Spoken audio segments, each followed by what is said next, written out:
दुःखी पाहून माझं बापाचं अंतःकरण तळमळतंय, त्याला मी काय करू? एखाद्या वाढत्या वृक्षाची हिरवी पानं अकाली सुकून करपून जावी, तशा तुझ्या आशा आकांक्षा उभे तू सारे काही करपून जावं लागले पोरी, करपून जावं लागले. ए शांत बसा. नाही पोरी, ती आग विझवणारी भाकरी माझ्या हातातून हिसकावून घेतली गेली. पुरीचं देह, मनीचं स्वप्न, हृदयाच्या भावना जळून खाक झाल्या पोरी, जळून खाक झाल्या.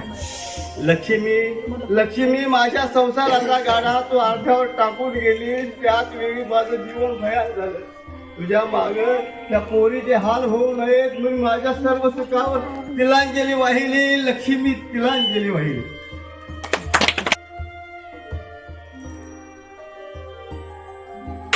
हरवली